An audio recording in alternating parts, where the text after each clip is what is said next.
Hey everyone, happy Monday. I'm here to tell you infrastructure matters. You're watching Techstrong Gang.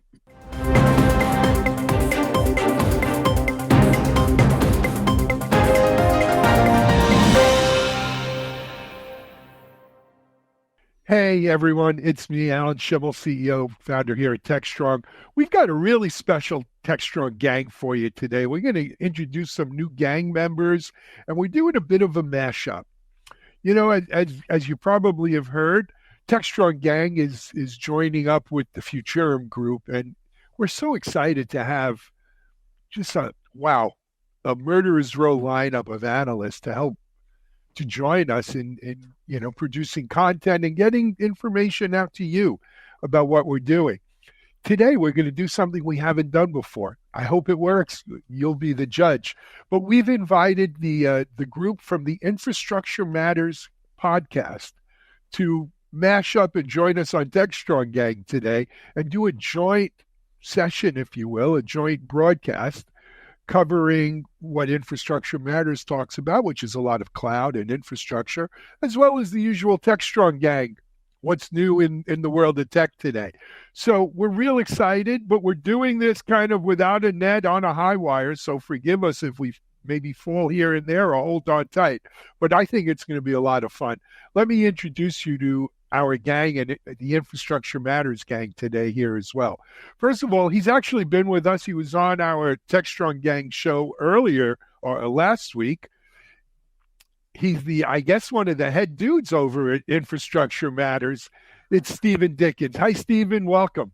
Hey, Alan. I feel like a gang member proper now. The bandana's not come through in the post yet. The bandana's coming. It's coming. Just you can't wear it on the street, Steve. I know. So just to get the listeners and viewers orientated here, Infrastructure Matters is a podcast that Camberley and Krista and I do every week.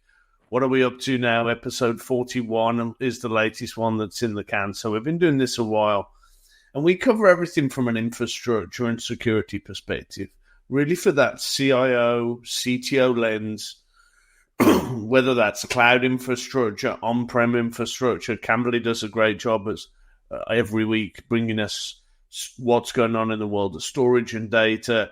Krista brings a fantastic perspective. She was out at RSA recently, but gives us that fantastic perspective how we should be thinking about things like data protection and security.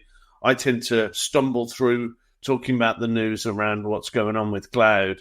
So, I mean, Camberley and Krista, anything you would add and sort of introduce yourselves there? I think you got it covered, Stephen, but it's been it's been a lot of fun. We kind of like cut it up a bit on the podcast, so it's not all serious and dry, and we try to bring some light to actually what's happening in the market with infrastructure, because our guys that do servers, storage, security, and cloud and all that kind of stuff, they really matter. Yeah, for sure.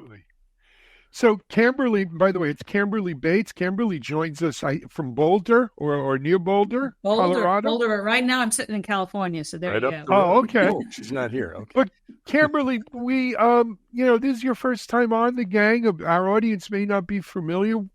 Beyond doing this podcast, what else do you do over at Futurum? Over at Futurum? Yeah.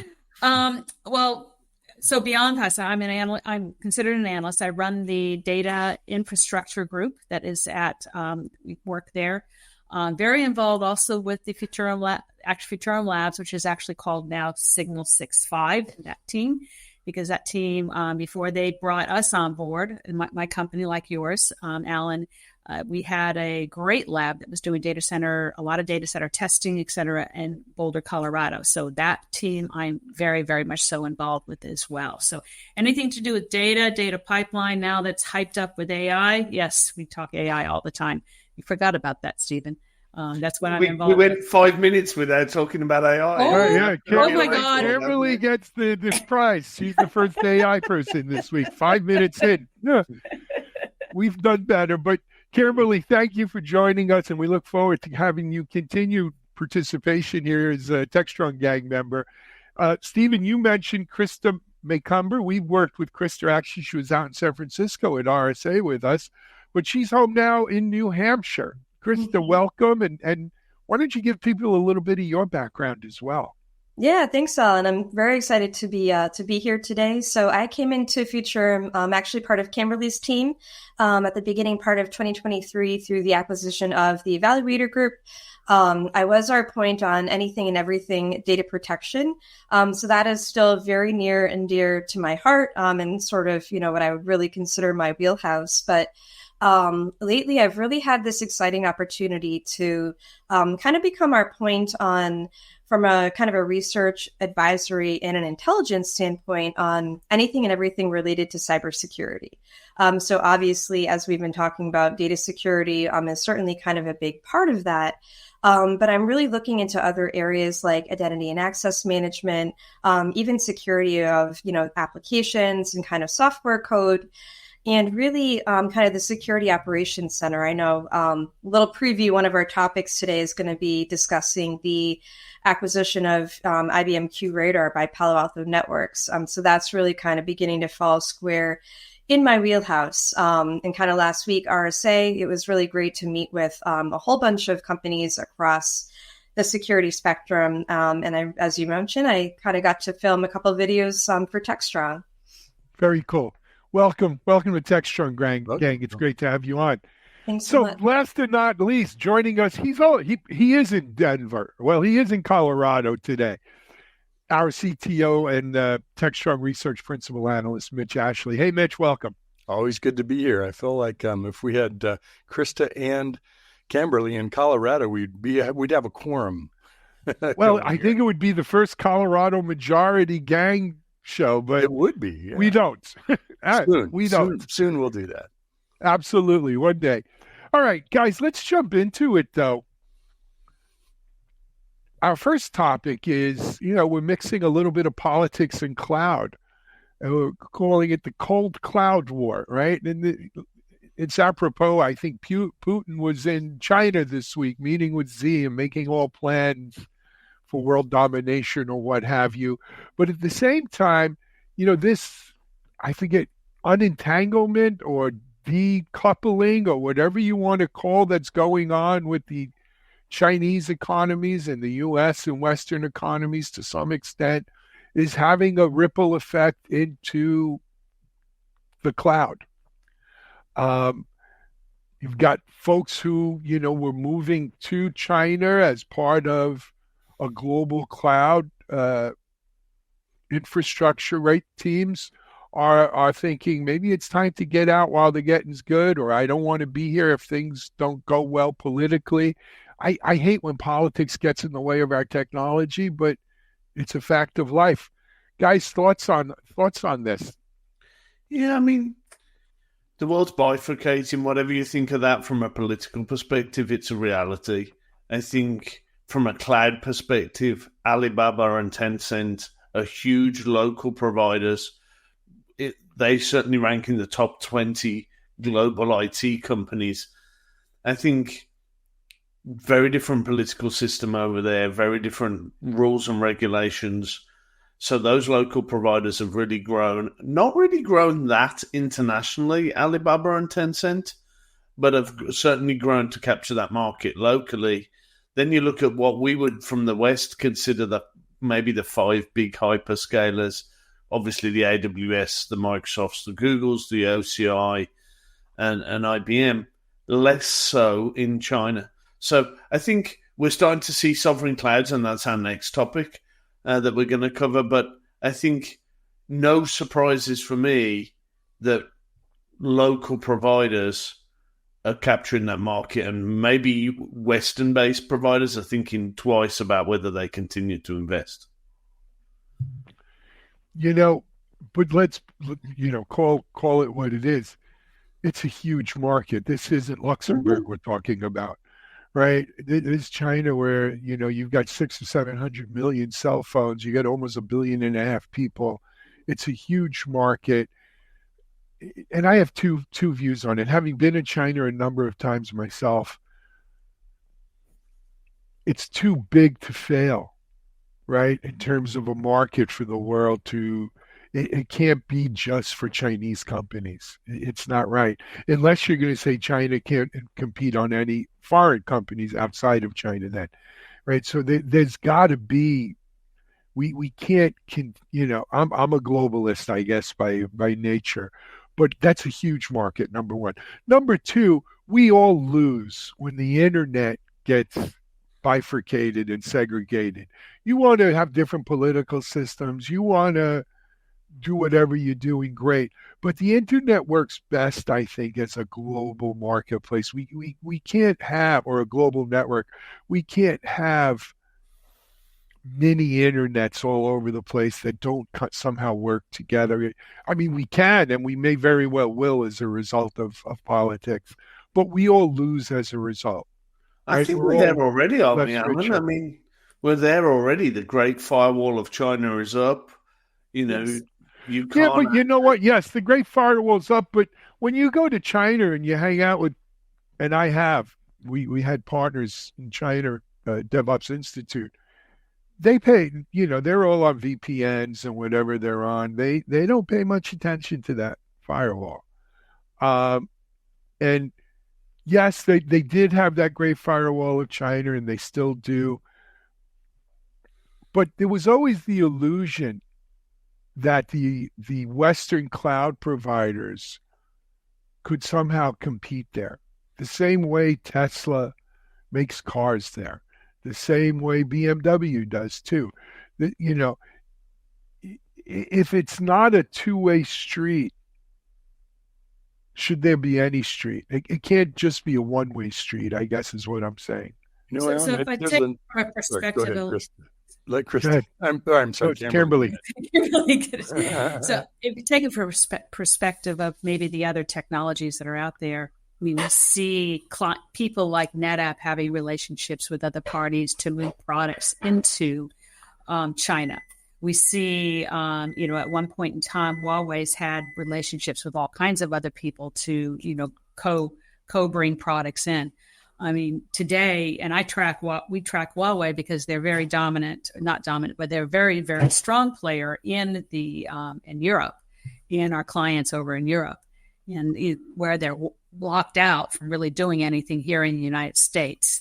They're trying to, but they can't get in. They're not going to because of the security issues that the U.S. has about Huawei's, all of their technologies coming in here. So I think that there are other ways that people go into is usually with some sort of co-relationship of some sort. Some of those have worked. Some of them have not worked. So I think there's, they're looking for different ways to go around here, but at the same time, they are also still concerned about IP.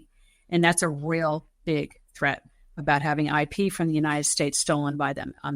They can be disrespectful on that front. That's exactly the point I want to tag on. Because I was going to mention, we've been battling this IP challenge, right? There's theft of IP. That's gone on for decades now with China. It seems like IP plus the addition of AI and investment in that maybe is one of the things that's the tipping point of saying, well, maybe we don't want all of our Microsoft folks over there or whatever folks from U.S. kind of origin countries. So it seems like the war around AI is part of the deciding factor of pushing us apart as well. Now, these things tend to be pendulums, right? Yeah, we're moving apart today. Will we move back together? To Stephen's point, and Alan, the dollar will bring us back together because the market's just too big there. Well, it's interesting that, my perspective, I think it's AI and data, that access to data is crucial. But Krista, I'm keen to get your perspective. You kind of track this from a cybersecurity perspective. I think a lot of this is we've got nation states fighting with each other from a cybersecurity space.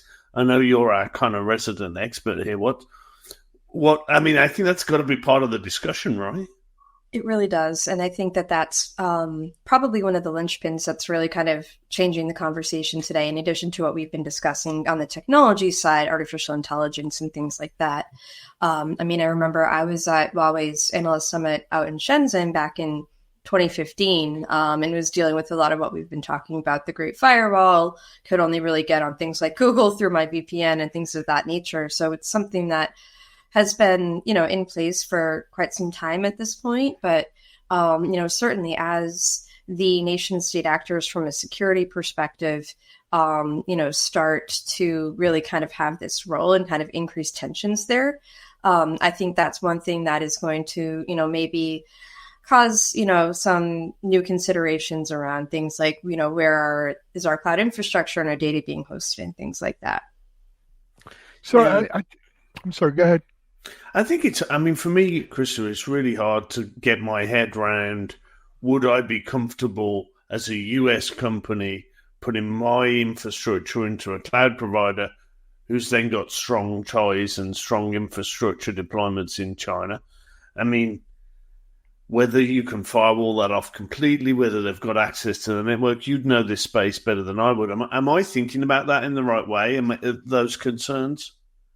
Oh, absolutely. Absolutely. I mean, we see that with the cloud in general, right? There needs to be trust in terms of that cloud provider and kind of where the infrastructure and data are being hosted, how things are kind of segregated between tenants and things of that nature.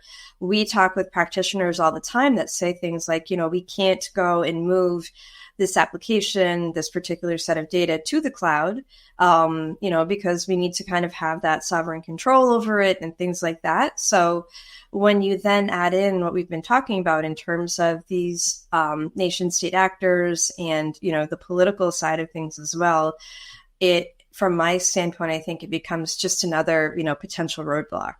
Mm-hmm. So I'm gonna be the contrarian here a little bit. I think stealing of IP or theft of IP used to be the major inhibitor to doing things in China. And I think the firewall and nation state espionage, cybersecurity activity is real. And we're not angels either, by the way, here at the US or the West, let's be clear. But here's the real deal. The term real politics. The real politics here is we are locked in a war for primacy of this world's economy. And the battlegrounds today are technology, AI, chip production, software. It's not a question of them copying what we got. We don't want to allow them to have our latest chips that they can build on. We don't want to give them, if we can help it, NVIDIA GPUs or Qualcomm chips so they can build a better phone than Apple designs and builds over there, right? Or Google or any of them. This is flat out economic war, right? Within that, Alan, and I absolutely agree with what you're saying. They have got the strength and the engineering and the smarts to do it. I mean, we have trained them in our colleges. We've shipped them back. They're going back, right? And I only have a small lens of this. I don't track all the technology, but what Huawei has done with their technology is very, very good. No doubt. And it's solid. It's screaming stuff. And now they're talking about... let's call it what it is, Kimberly. It's a threat to us. Yes, absolutely. It's so good that it's a threat to our privacy. And the latest thing they just announced was that they're going to get into the high bandwidth memory. So that was the latest portion that, that's a key technology for AI. So you expect them to do the same thing on the GPU side, and they're developing some stuff on the DPU side, which is the data processing. So from my perspective on the infrastructure, they're going there and they're going to build their own. Now it may take them an extra year or two to get to as a good of a parity of what we develop, but it is a technology arms race, if you will, now. Kimberly, I think we've also done the same with security, with cyber, right? We haven't talked about that. I would add that to your list, Alan. That's been a threat, been a concern, of course, not only with China, but also Russia and the eastern part of Europe, but really all over the world. I think we're battling multiple fronts of this war, right? And cyber is important not only just from hacking and getting access and controlling and bringing critical infrastructure down and things like that. I think it's also important for where cyber is built into the the infrastructure and the software stack across what we operate, right? So if we're running a bunch of things in China-controlled environments with people from that nation state, there's always a concern about what is the influence that's happening from a cyber perspective, governmental, et cetera, or maybe even competitive from that standpoint. So to me, that is as much about supremacy, because that can bring it all down if we aren't strong there. I'll add on the cyber front, don't forget North Korea. 25% of North Korea's GDP may in fact be coming from cybersecurity activities and ransomware and so forth. And China kind of looks the other way there. Well, it was 25% before they started selling all their arms to the Russians, right? God knows how much they're making on that. But certainly cyber's in there. Let me end this block, though, on a positive note, guys. Right? I'm a big fan of Thomas Friedman and flat earth and a hot flat earth and all of that.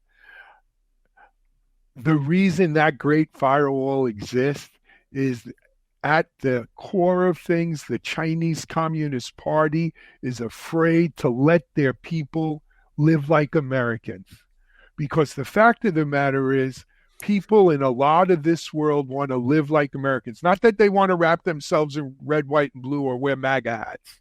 Right? That's not necessarily living like an American, but to have the consumption, the lifestyle that Americans and most of the West, right, now enjoy, they're afraid to let their people do that because they're not at the point where they can have 750 million middle-class people living like Americans, consuming like Americans. And if they did, they're not going to want to give that up. Once people have a taste of that, they don't like to give it up. You're seeing it now with the real estate market there starting to implode, right? And they're going to have a real problem on their hands when these people, they don't want to go back to rice fields and mouse suits and stuff like this. And so they've got to keep it clamped down. But once that genie's out of the bottle, you can't put it back. And that's going to force them to do some sort of rapprochement, some sort of reconciliation with the West and with the U.S., assuming we had political leadership that wanted to do it as well, because humans are humans, whether they live in China or Washington, D.C. or Moscow or Tel Aviv or London. Humans are humans, and they like to consume things. They like a good life. So anyway, let's hope for the best and that this Cold War just stays cold and not hot, and we can have one internet that rules the world. We're going to take a break here on Techstrong Gang. We'll be back in a minute.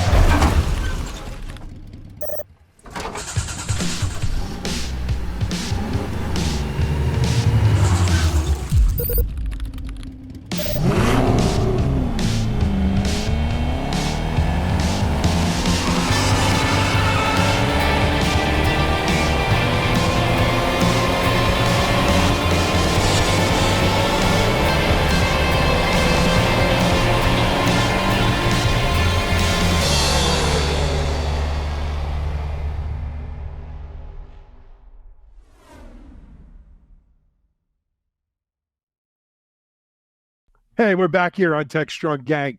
Our next block is going to be dedicated to sovereign clouds, managed hosting, but really the whole sovereign cloud issue.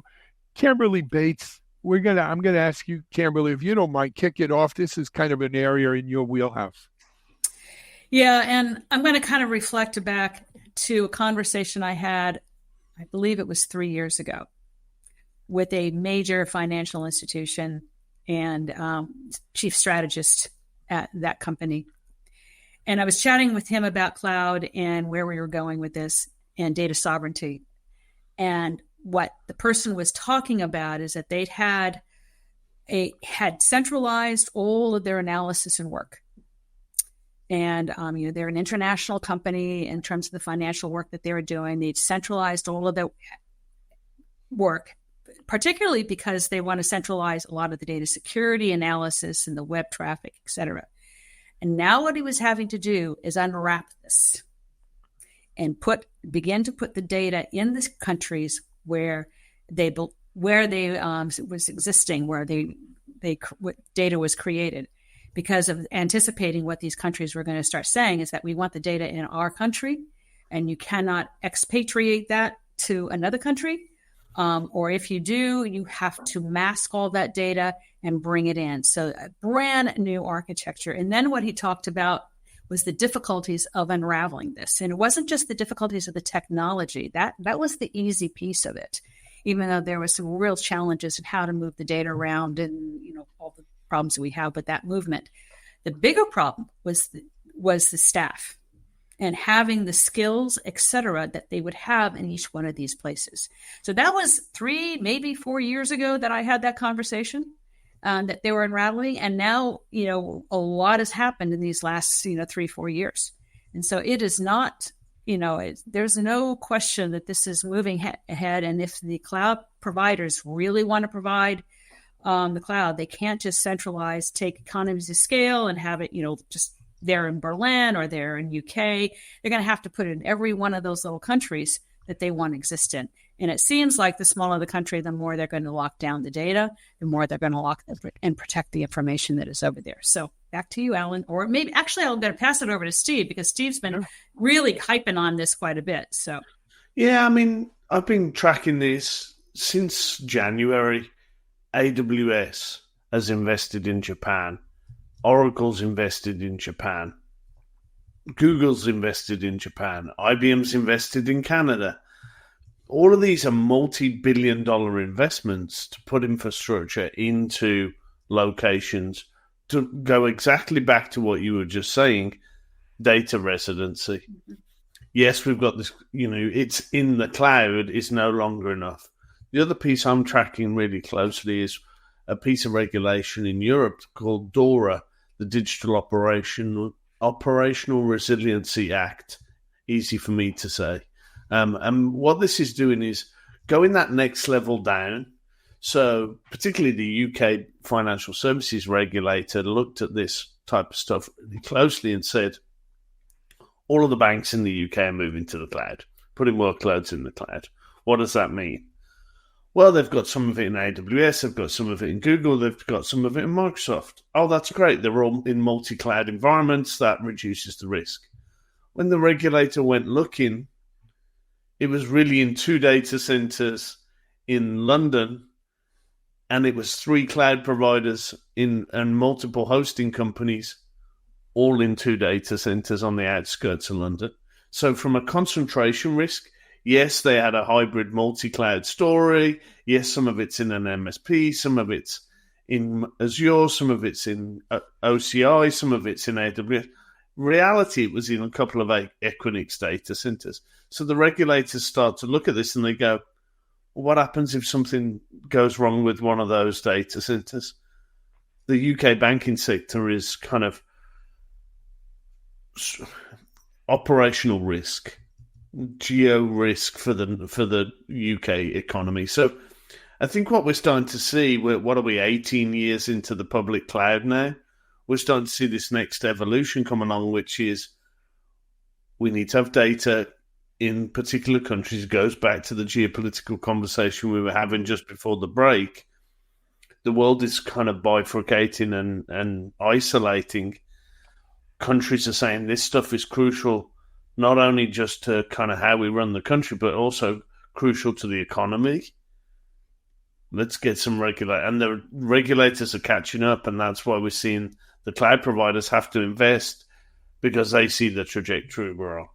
I think we're seeing a whole nother kind of layer of this too, Stephen, which is what we refer to as now as sovereign AI. Mm-hmm. Right? The infrastructure that you mentioned, the data earlier, people, workforce, business, et cetera. Just like data, where does our data live in the world, and what are the sovereign, between different nation states and regulatory bodies that want to control that. AI is on the next front. It's already being, discussed in those kinds of regulations. And we'll see more and more of that too. So that's now a big factor because hardware and AI are tied together, not just software and data, along with data as part of our AI models. So I think that's a big part of our conversation, increasingly. I just see more and more investment on a local level. I see, what have I tracked? I think 5 or 6 different press releases so far this year. I just expect that trend to continue. Mm-hmm. Look, the U.S. is not, we started this, right? Remember, GovCloud, right? You couldn't do Fed business if you were storing it on just the regular cloud. They wanted their own cloud, and there was sovereign, issues. And I don't, GovCloud's got to be 10 years old now or more, right? We've had FedRAMP certifications. Yeah, well, FedRAMP up to the GovCloud, exactly, right? So, I mean, why should we be surprised that other countries want to do this too? Yeah. Well, and then it gets down to even a more smaller space, which is what we're seeing right now with the AI craze and training. And the enterprises really don't want to move the data off, because once they move to the cloud, there's concern about moving to the cloud. So they're establishing, and this is why we're seeing the earnings coming out of HPE and Dell and probably IBM so strong. It's because they're establishing these systems, the infrastructure systems in-house that they own. And because they're not trusting the sovereignty of their data moving into a cloud, that it would not kind of leak into possibly somebody else's LLM and escape. So there's a lot of protection that's going on in that space. So it's even getting more, granular than just. Are we going to go back to talking about repatriation again? No repatriation today. Alan, you're picking up a topic that's been bubbling on infrastructure matters now. We can tell. I see that. For the last 6 months. Clearly, some hot red buttons. No one can. So let me ask you: do we call those private clouds anymore, or is that I think, old man thing? No, it's private. Yeah. Yeah, I mean, so we just did a piece of research talking about AI chips, and one of the sort of questions was, how do you deploy this stuff? And it took me and a couple of the other analysts about 3 or 4 meetings to work out all the various different deployment models. Is it a private cloud if it's in an Equinix data center, or a Sirius One, or a Digital Realty data center? Is it private cloud if it's in your data center? What happens if who's managing it? What happens if it's a consumption model like a TrueScale or an Apex or a GreenLake? What happens if that GreenLake's in an Equinix data center? What happens if it's in the public cloud? What happens if it's a outpost that's in your data center, but the control plane is connected? I think some of these. Well, it took us, as I say, about 3 or 4 meetings to make sure we listed all the different deployment models. It's complicated, like a sort of relationship status used to be on Facebook. It's complicated. I think the lines have blurred, Alan, of what is public, private, and hybrid.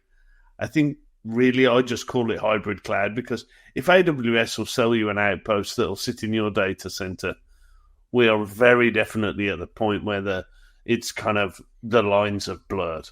AWS wouldn't mention hybrid for the first probably 15 years of their existence. Now they're selling outposts, and a lot of them. So the world's got complicated. Yeah. I think another factor that we don't mention is as having an influence here was the whole COVID supply chain thing, right? I think a lesson from the COVID pandemic was you got to shorten, it's the logistics stuff. You got to shorten your supply chains. And there's something to be said for having the data center local versus in a foreign country, or, somewhere where you have less control or what have you. And so I think that kind of maybe factors into here too. The question is, though, I mean, these are not small deals. These are not, oh, I'm putting a couple of $100,000 into building or $2 million into building a data center. These are multi-billion-dollar deals. And that may be fine for Japan. Japan has, what is it, the third or fourth largest economy in the world, probably. I don't know if it plays well for Guyana or name a country maybe that doesn't have an African country or something. Well, it's interesting, Alan, you mentioned that. I was out with the team at Oracle the other week. What they're doing with Alloy, so that Oracle's got cloud at customer, and they've taken that same sort of model to really make small deployments for sovereign cloud with Alloy. So I think exactly as you say, if you want to stand up an AWS region or you want to stand up a Google region or a Microsoft region, those are massive investments. Oracle's looking at sovereign cloud a little differently and going, we need to have a sovereign cloud in Azerbaijan, but the market there's not huge. What's the smallest footprint we can put that's still connected and still manageable? And they're doing some good work there. So I think through their cloud at customer sort of connected Exadata type and exascale type stuff, they're really thinking about sovereign cloud. We don't give OCI enough credit, I don't think, when we talk about cloud providers. But I think OCI is thinking about sovereign cloud in a really interesting way for me, exactly to link to what you're saying. Well, I think there's another piece, the other piece, and I mentioned this before, it's not just the technology that's going on, it's the people. Mm-hmm. And so those tools. So, Alan, to your point, when you look at, Guyana or something like this, a small country like that, and I'm going to build it up, is whether or not you're going to have the economies of scale to build that up. And that economies of scale is both the technology as well as the people. So then the other piece that comes really important is that global management systems that go around. So if I look at how I deploy my staff to function here, things like AI ops kind of items become really important. How I can manage it possibly from a remote, NOC of some sort that I have. And then what kind of people do I need to have on-prem to be able to troubleshoot, take care of those areas. So all those pieces have got to be addressed here when we talk about sovereignty. Mm-hmm. Fair. Absolutely. Hey, guys, if no one has anything else on the sovereign clouds issue, I want to take a quick break.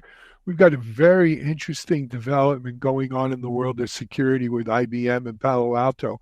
We're going to come to you, Krista, when we come back to discuss it, okay? You're watching Techstrong Gang and Infrastructure Matters. We'll be back in a moment.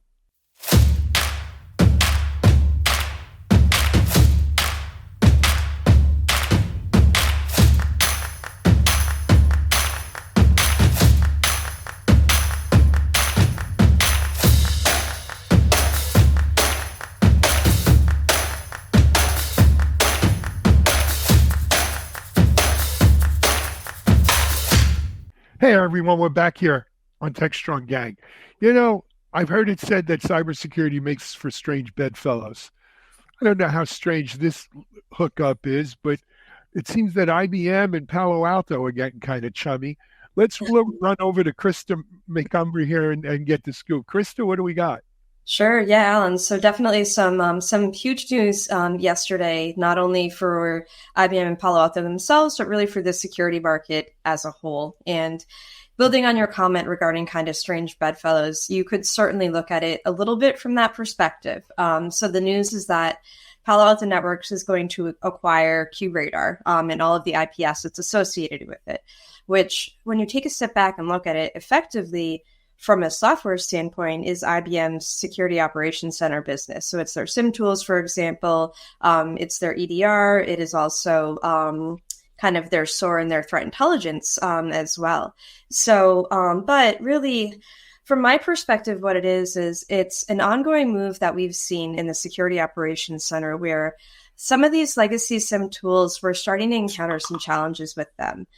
So security analysts are trying to scale their teams as much as they can across this threat landscape that's dynamic. It's changing all the time. And so what they need is they need intelligence that is really supported by analytics and artificial intelligence, and really helps them to kind of pinpoint the most critical vulnerabilities, and also really kind of accelerates their ability to respond to the vulnerabilities, and also to kind of investigate and to triage incidents when they do occur. So that's sort of one side of the coin. And then another side of the coin as well is being able to have visibility beyond kind of just your traditional log analytics. So looking at kind of your cloud environment, looking more broadly across the network to get more comprehensive visibility, because again, these threats are evolving in terms of kind of how attackers are getting into the network. So I bring all this up because these SIM tools are starting to experience some competition from, you have your XDR tools, your SOAR tools. These are kind of two of the key general camps that we're seeing kind of add some pressure from these SIM tools. So really what this is a move from, again, Palo Alto, which does provide XDR and SOAR capabilities. And they're going to take the QRadar, kind of assets. And really what they're going to do is they're going to work to kind of migrate that customer base onto the Palo Alto tools. So again, it's kind of, from my perspective, really a reflection on where the market is heading. Mitchell, any thoughts? Yeah, to add on to Krista's perspective there, when we think about acquisition of companies and in these spaces, this is a customer acquisition, a customer base acquisition, right, that Krista's describing. So it's buying the business. In exchange, we'll do these other things for IBM, and we'll cooperate on AI kind of in the future, future statement to operate. I think those are the key to sort of add on. I think there's two pieces to this for me. And Krista and I wrote a research note on this week. There's the QRadar business to move into Palo Alto, but there's another side to this alliance. IBM's going to train 1,000 people in its consulting organization. That's probably going to mean that IBM Consulting becomes probably the best place to go if you want to do a Palo Alto implementation. Yep. Also means IBM's going to standardize on Palo Alto internally. Exactly. So they're going to have eaten their own dog food. I hate that phrase, but I can't think of a better one. But they're going to have got that expertise with doing a huge migration to Palo Alto, and then they'll be able to talk about that from a consulting point of view. And then the final piece is that Palo Alto is going to standardize on IBM's large language models for some of the stuff that Krista was talking about from an AI perspective. So I think the headline piece is that QRadar's and the install base of QRadar is going to move to Palo Alto. But I think there's some goodness in this for IBM. One thing that wasn't mentioned was how much money's changing hands. Yeah. IBM's going to have a HashiCorp debt to pay down once that acquisition closes. I got a chance to ask Roger Primo, who runs strategy for IBM, the question, should we be looking at this transfer as a further clarification of IBM's strategy around hybrid cloud and AI? He was emphatic in his answer of yes, because I think IBM was kind of a big player in security, but it was hard for them to fit it with their strategic focus on hybrid cloud and AI. That distraction's gone away now for sure. Well, that's part of the two-way of thinking about this is buying the business, right? Because Palo Alto is buying the business of operationally IBM using Palo Alto products. So there's revenue in that from them. And then as you were mentioning about AI, that Palo Alto is using the Watson large language model for what we don't know yet. But there's a lot of back and forth here. So you can kind of see it's almost like an operational deal in some ways, as well as a BD deal, especially for Palo Alto to have all those number of people trained on their products as well. So it's not your typical, let's sign a contract between our companies. It's kind of a two-way street with multiple. No. This is a business developer's dream deal. It is, yeah. I'd love that. Stephen, is it IBM Consulting or is Kyndryl involved in this as well? So those guys have been separate companies now for 2 years and a quarter. I think Kyndryl's got a good relationship with Palo Alto on their own, but this is definitely what's in scope of the announcement is IBM Consulting. So let me just a little perspective here. I knew the Q radar guys before IBM bought them, right? I was never a huge sim fan, but ArcSight and Q radar were the best of the sims. And of course, HP bought ArcSight and IBM bought Q radar. For the last however many years it's been, 10 years, whatever, Q radar has been the core of IBM security. And though IBM may not be known as the leading security provider, make no mistake, they're a major enterprise security provider. Cisco as well, right? Cisco and IBM, maybe two of the biggest security, though they're not pure play, two of the biggest security players out there. If you're an IBM security person right now, your resumes are out on the street.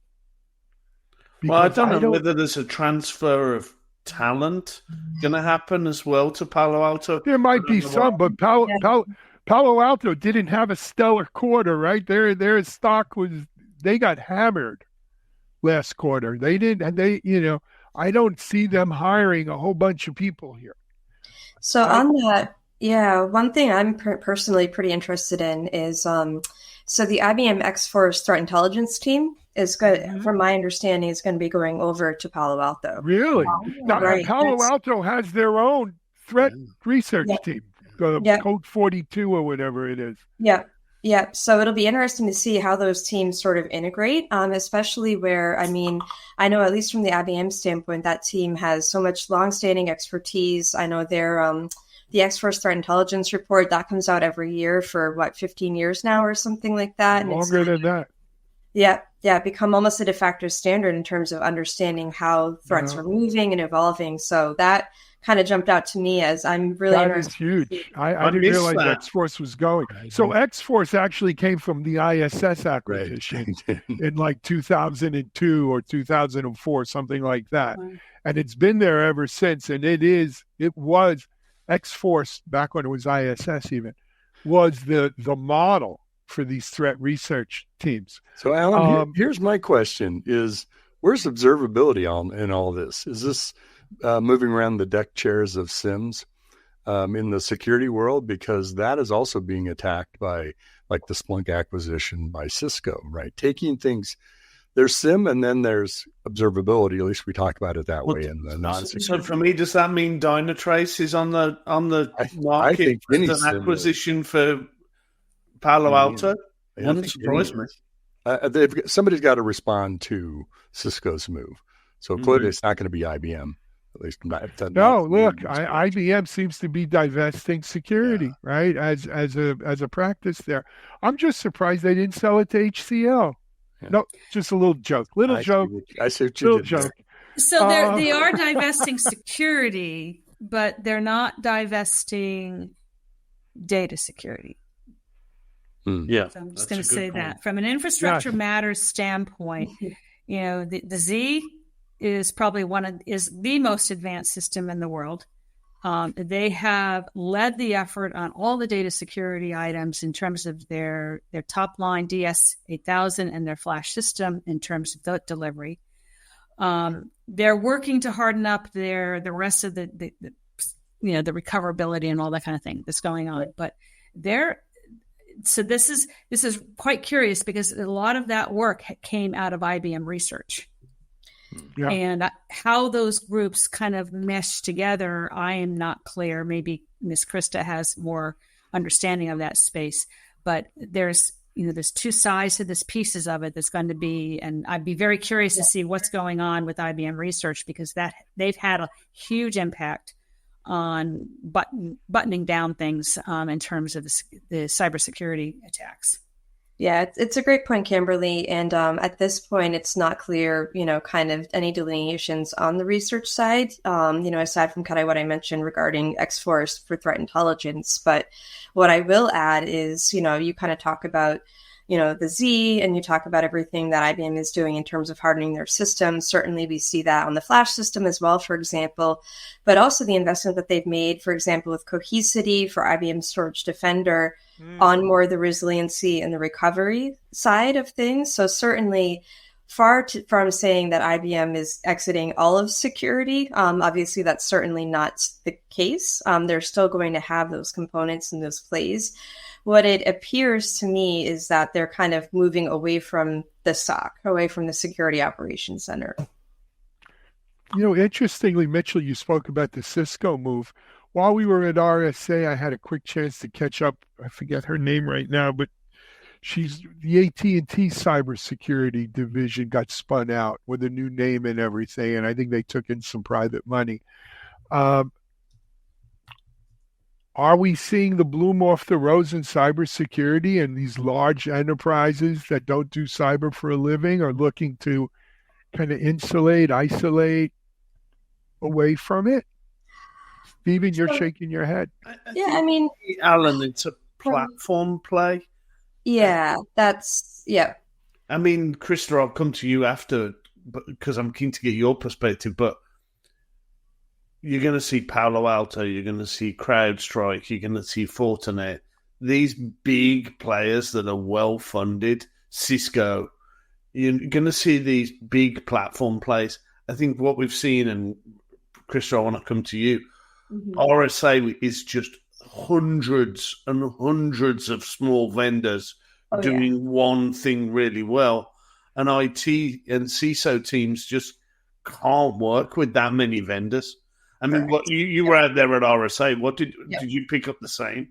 That's exactly what I was going to say, Stephen. From a customer perspective, I mean, in a given enterprise, you're going to have dozens of security tools that are in use. And it's just becoming practically impossible, right, for security analysts and SOC teams to work with. So we're looking at trying to consolidate amongst vendors, but also to the point of the platform play, the number of tools that they're working with within a given vendor. So one company that I met with comes to mind is a company called Fortra. They've been around, I think they said, over 20 years, even longer than that, actually, I think, if my memory serves me correctly. But they had sort of point plays across, managed detection and response, for example. And their big announcement at RSA was we now have a platform play where if you want to buy piecemeal, you still can, but now we have a way to deliver to you a more comprehensive platform approach to address just, the complexity of that tool chain. Guys, we're overtime. We're going to end up here in a second, but I'll tell you this. In 25 years in security, you know what I learned? R&D happens in those small companies, and they're there at RSA. They're flirting their stuff as much for end users, customers, as they are to the IBMs and Cisco's and big acquirers of the world, because that's where those large companies go to buy innovation. Fair point. Very fair. And that's where they come from. Anyway, guys, we're overtime. I've got to run into we're in Studio A here. I got to run into Studio B and do another video. But man, what a great first time we've had here doing Infrastructure Matters meets Techstrong Gang. I feel like I've had chocolate with my peanut butter. Krista, Camberly, Stephen, thank you so much for joining us. We'll do this again soon, but we'll also have each of you on Gang and other Techstrong TV activities going forward. Thanks a bunch, Mitchell. Always good to have you on, my friend. And it's been great to have that. It was. This was a great discussion. We were a little bit all over the world. We went, spanning the globe, as they used to say. Anyway, I hope you've enjoyed this. We'll be back tomorrow with another fresh Techstrong Gang. Immediately following this, though, we've probably got another 3 or 4 hours of Techstrong TV for you to watch, so don't miss that. But until next time, this is Alan Schimmel from Mitchell Ashley, Krista Maycumber, Camberly Bates, and Stephen Dickens. You've just watched Techstrong Gang. DevOps.com is the #1 online destination for DevOps education and community building. DevOps.com covers all aspects of DevOps, including DevOps best practices and tools, DevOps culture, DevSecOps, business impact, continuous testing, continuous delivery, and more. DevOps.com has the largest collection of original DevOps content, featuring breaking news, blog posts, podcasts, and more. Visit www.devops.com to learn more. DevOps.com, where the world meets DevOps.